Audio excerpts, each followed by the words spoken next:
Hello दोस्तों, मेरे channel में आप लोग का बहुत बहुत स्वागत है।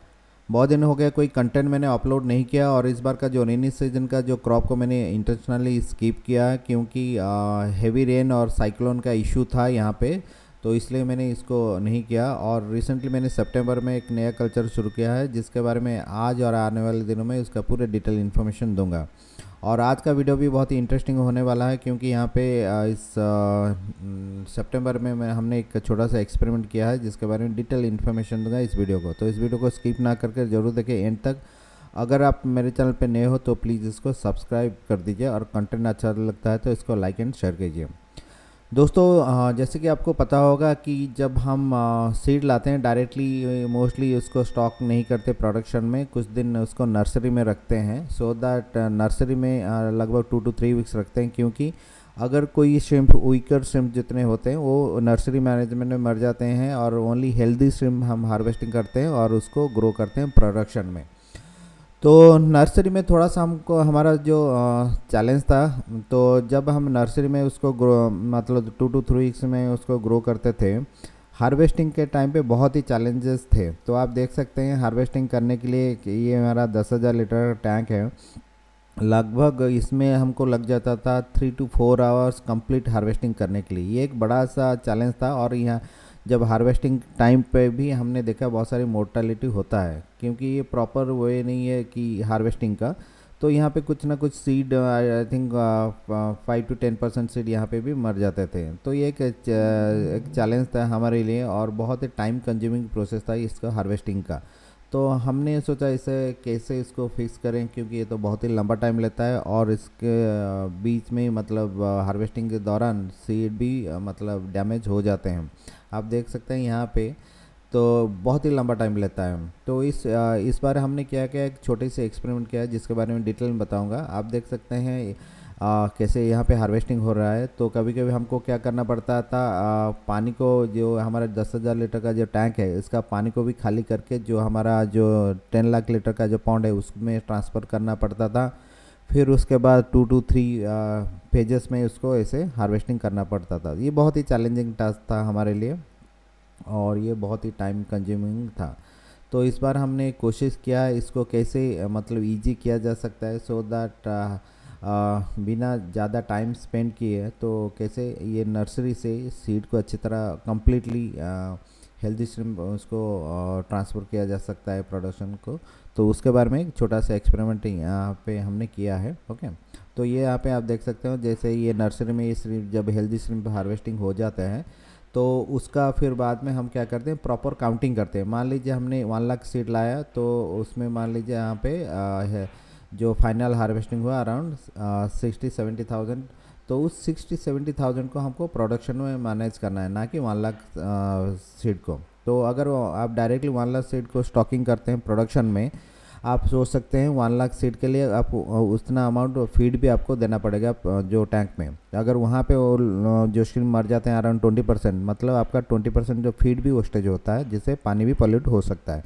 ठीक है, तो इसलिए हम नर्सरी करते हैं, नर्सरी मैनेजमेंट करते हैं और वहाँ पे श्रिम्प को छोटे से टैंक में ग्रो करते हैं लगभग 2 to 3 वीक्स सो दैट जितने सारे अनहेल्दी मतलब वीकर श्रिम्प्स होंगे वो मर जाते हैं और वहाँ पे आपको हेल्दी श्रिम्प को ही आपको ट्रांसफ़र कर देते हैं प्रोडक्शन में। तो वहाँ पे क्या होगा, तो आपको वीकर श्रिम्प्स नहीं मिलेंगे और ये जो हेल्दी श्रिम्प्स होते हैं ये फास्टर ग्रो करते हैं और आपका रिजल्ट भी अच्छा मिलता है। तो ये है नर्सरी मैनेजमेंट में। तो मोस्टली जितने सारे कमर्शियल फार्म्स हैं ग्लोबली तो ये वाला इसलिए नर्सरी मैनेजमेंट जो नर्सरी का प्रैक्टिस करते हैं।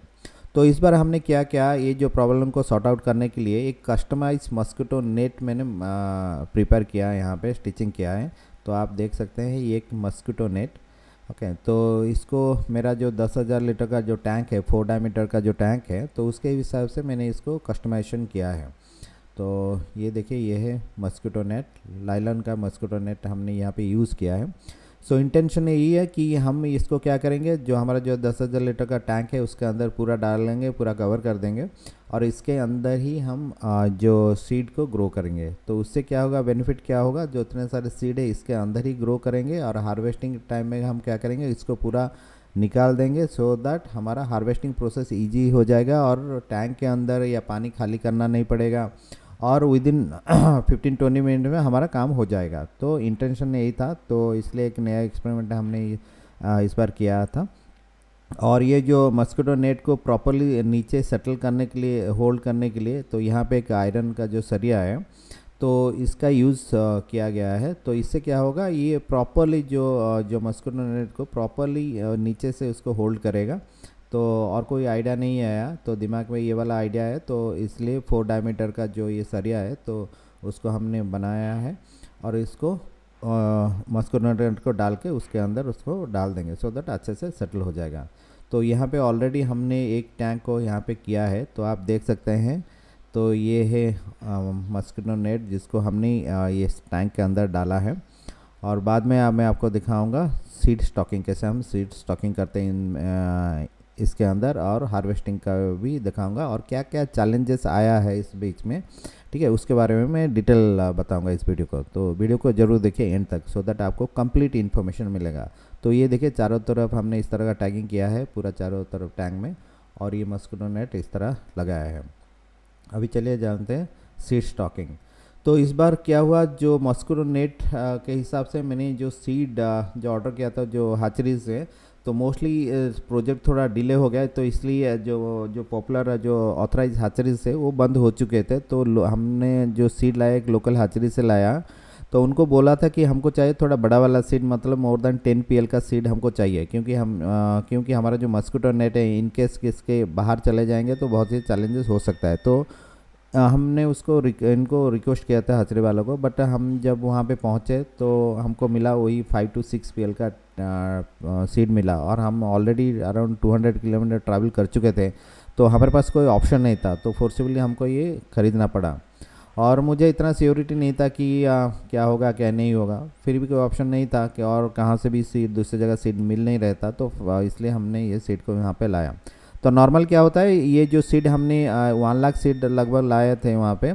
तो नॉर्मल जो ऑथराइज जो हाचरी होते हैं, रेपुटेड हाचरी होते हैं, तो उनका जो चार्जेस होता है 1 लाख सीड को लगभग 35,000 से 45,000 का प्राइस रहता है।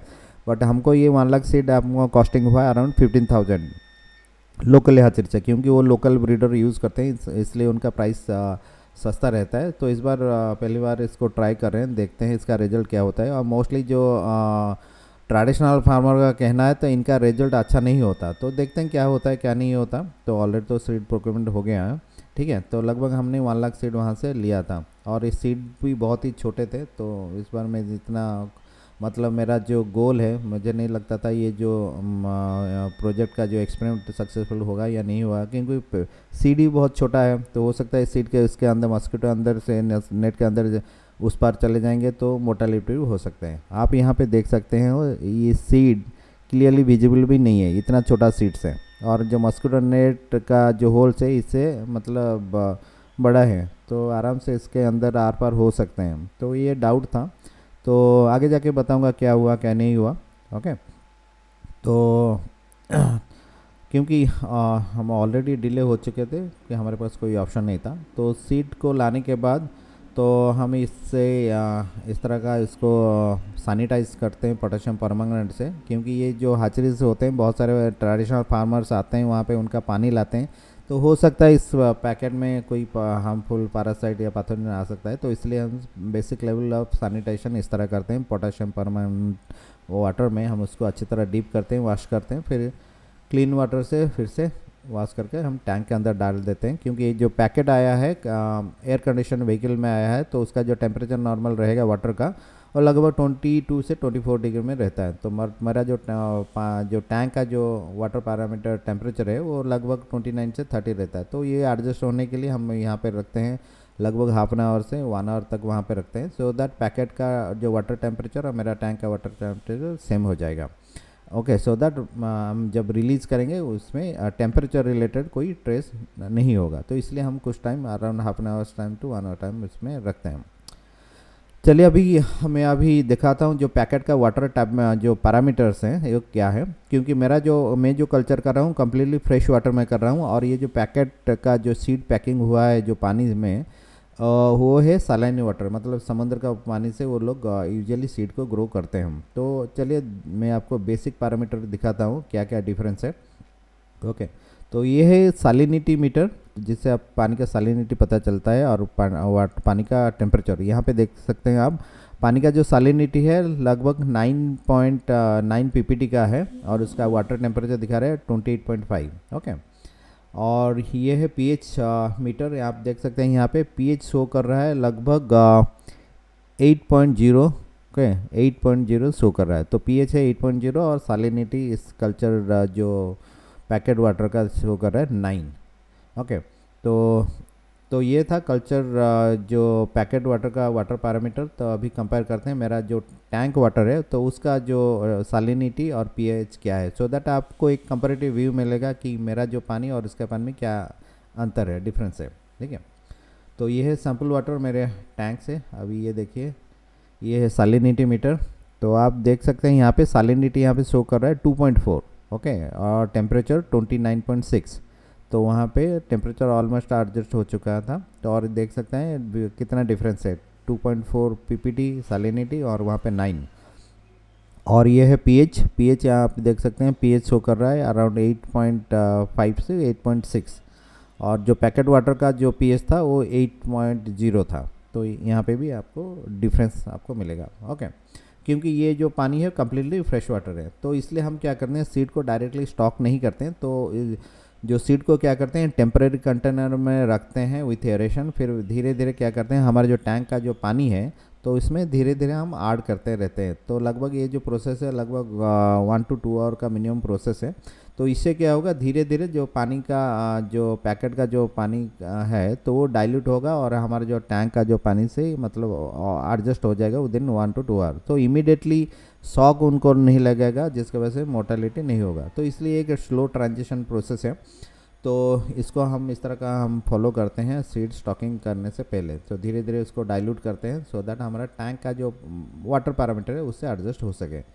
तो ये लगभग 1 to 2 आवर का प्रोसेस जब कंप्लीट हो जाता है, तो उसके बाद हम क्या करते हैं, सीड को डायरेक्टली इस तरह स्टॉकिंग कर देते हैं हम।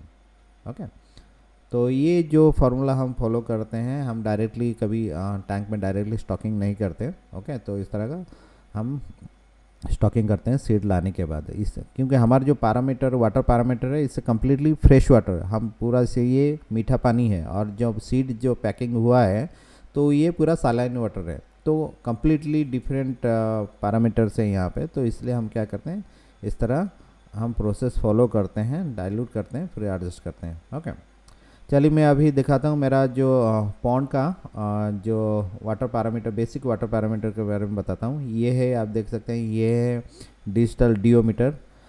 तो ये डियोमीटर लगभग 1 to 2 मिनट्स का टाइम लेता है सेटल होने में। तो एक पर्टिकुलर टाइम में ये सेटल हो जाएगा, एक पर्टिकुलर डेटा दिखाएगा नंबर, तो वो होता है डियो। तो आप यहाँ देख सकते हैं सालिनिटी, मेरा जो टैंक का सालिनिटी है 1.48। ओके, तो और ये पीएच अभी मैं आपको दिखाता हूँ। तो पीएच का जो डिस्प्ले एरिया है बहुत छोटा है, तो पीएच आप देख सकते हैं यहाँ पे शो कर रहा है ऑलमोस्ट 8.5। हाँ, तो सालिनिटी 1.45। ओके, और यहाँ पे देख सकते हैं ये है डीओ यहाँ पे शो कर रहा है 10 ppm का।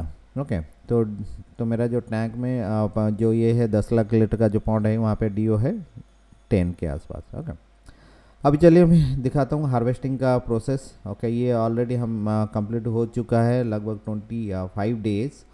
तो अभी हम पहले हम निकालेंगे ये जो आयरन सरिया है, तो जिसको हम डाला था बेस में, तो प्रॉपर्ली इसको होल्ड करने के लिए जो मस्किटो नेट को, तो पहले हम इसको निकाल देंगे। फिर बाद में जो मस्किटो को चारों तरफ से धीरे धीरे उसको खोल देंगे, सो दैट हमारा जो एरिया है, जो हार्वेस्टिंग का एरिया है, वो छोटा पड़ जाएगा, और हम उससे इजीली उसको हार्वेस्टिंग कर सकते हैं। तो ये देखिए, ये जो आयरन का जो सरिया है, तो उसको हम निकाल रहे हैं तो टैंक से। ओके, तो ये तो पहला ट्रायल था। तो मे बी गोइंग फॉरवर्ड आने वाले दिनों में इसको थोड़ा और ऑप्टिमाइजेशन करेंगे। ओके, जैसे ही काम और थोड़ा स्मूथली हो जाए। ठीक है, तो इसको निकालने के बाद हम क्या करेंगे, और चारों तरफ से उसको अनटाइंग कर देंगे, तो सो दैट हमारा क्या होगा, जो हार्वेस्टिंग का एरिया क्या होगा, कम हो जाएगा। तो इससे क्या होगा, हम इजीली उसको हार्वेस्टिंग करके सीड को ट्रांसफ़र कर सकते हैं। और इस प्रोसेस में किसी को भी पानी के अंदर जाने की ज़रूरत नहीं पड़ेगा, पानी के ऊपर से ही, टैंक के ऊपर से ही हम इजीली हार्वेस्टिंग कर देंगे। तो अभी मैं आपको दिखाऊंगा। ओके, तो देखिए चारों तरफ उसको खोलने के बाद इसको प्रॉपरली हम साइज़ कर रहे हैं सो दैट हार्वेस्टिंग ईजीली हो सके। ओके, तो एक नया एक्सपेरिमेंट था, तो जो कि बहुत ही काफ़ी सक्सेसफुल था, और थोड़ा बहुत इसमें एडजस्टमेंट बाकी है जो कि आने वाले दिनों में हम इसको ऑप्टिमाइजेशन करेंगे। ओके, तो ये पहला ट्रायल था। आप यहाँ पे देख सकते हैं जो एरिया था कितना छोटा हो चुका है ऑलरेडी। अभी मैं आपको दिखाऊंगा कैसे इससे हम हार्वेस्टिंग करते हैं। और ये जो हार्वेस्टिंग का प्रोसेस अभी बहुत ही इजी और सिंपल हो जाएगा, क्योंकि आपका जो एरिया था बहुत ही कम हो चुका है ऑलरेडी, और जितने सारे स्ट्रिम्प थे और मस्किटो नेट्स के अंदर ही है। तो अभी हमको ज़्यादा टाइम नहीं लगेगा और इमिडिएटली हम इसको हार्वेस्टिंग कर सकते हैं, कि सारे के सारे जो स्ट्रिम्प्स है इसके अंदर ही हैं।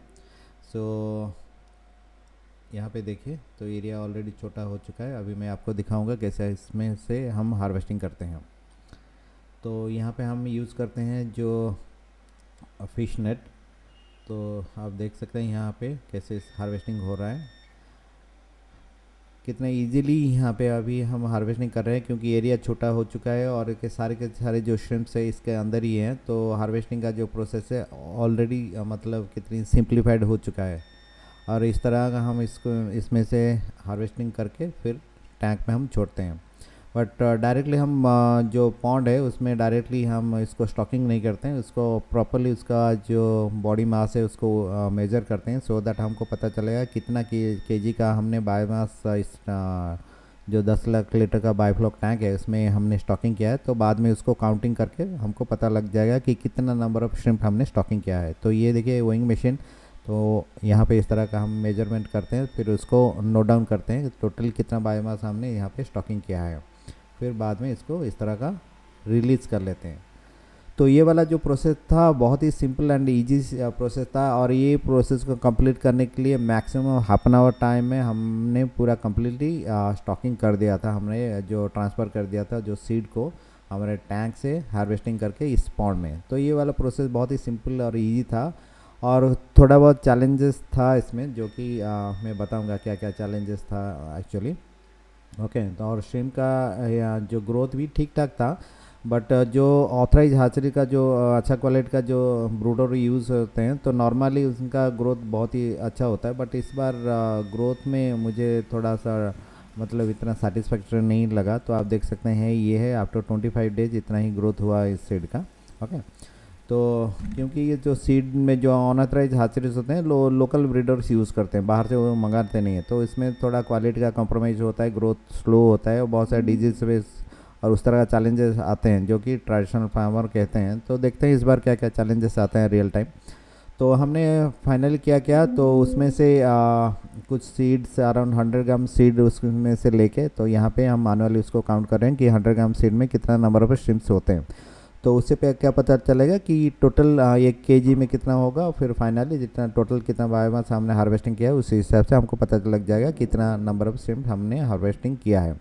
तो टोटल 3 टैंक से हमने लगभग 11 kg का श्रिम्प हमने हार्वेस्टिंग किया है, और 1 kg में श्रिम्प में अराउंड 3000 पीसेस थे। तो टोटल 33,000 का हमने श्रिम्प जो हार्वेस्टिंग किया है, और ये पॉन्ड में हमने स्टॉकिंग किया है। और लगभग हमने स्टॉकिंग किया था टोटली 1 लाख सीड का जो हाचरी वाले ने हमने दिया था। तो उसके हिसाब से हमारा मोर्टालिटी हुआ 70%। बट हमने जब हार्वेस्टिंग करने के बाद हम जब चेक ट्रे उठाए थे फिर बाद में, तो हमने रियलाइज़ किया कि बहुत सारे जो सीड्स हैं जो कि एक्सपेक्टेड नहीं था, तो उसके टैंक के अंदर ही थे। तो जो कि क्योंकि वो छोटे थे और मस्किटो नेट से ऑलरेडी वो मतलब उससे एस्केप करके बाहर ही ग्रो हो रहे थे, और उनका जो ग्रोथ का भी साइज़ भी काफ़ी बड़े थे जो कि नॉर्मली मस्किटो नेट के अंदर थे, शायद उनको ज़्यादा खाना मिलता होगा।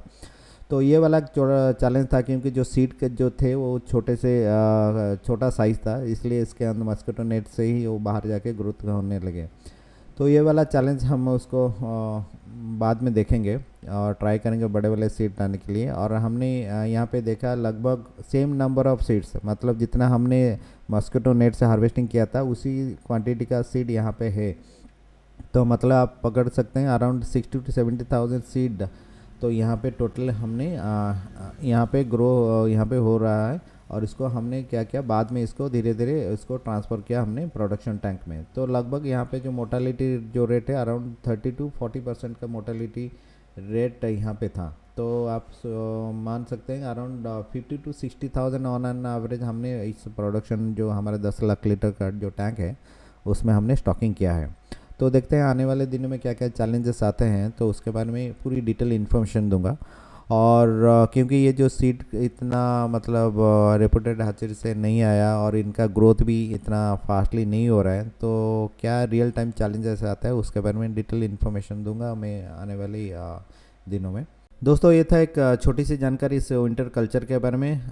अगर आपके पास कोई सजेशन है, रिकमेंडेशन है, जैसे कि इस नर्सरी मैनेजमेंट को और कैसे सिंप्लीफाई किया जा सकता है, प्लीज़ मुझे सजेस्ट कीजिए कमेंट करके। तो डेफिनेटली मैं ट्राई करूँगा मेरे कल्चर टैंक में, और आने वाले दिनों में उसका अपडेट भी मैं दूंगा मेरे चैनल में वीडियो के माध्यम से। ठीक है, अगर आपको ये कंटेंट अच्छा लगता है तो मेरे वीडियो को लाइक कीजिए, शेयर कीजिए और सब्सक्राइब करना मत भूलिए, क्योंकि आने वाले दिनों में जितने सारे कंटेंट मैं बनाऊंगा रिलेटेड टू बायोफ्लॉक एक्वाकल्चर वो सारी इन्फॉर्मेशन मैं पोस्ट करूंगा और उसका नोटिफिकेशन आपको इजीली आपको मिल जाएगा और आपको उसको एक्सेस कर सकते हैं। आज के लिए दोस्तों बस इतना ही, मिलता हूँ जल्दी कुछ नया इन्फॉर्मेशन के साथ, कुछ नया टॉपिक के साथ। तब तक bye bye, take care and have a good day. Thank you so much.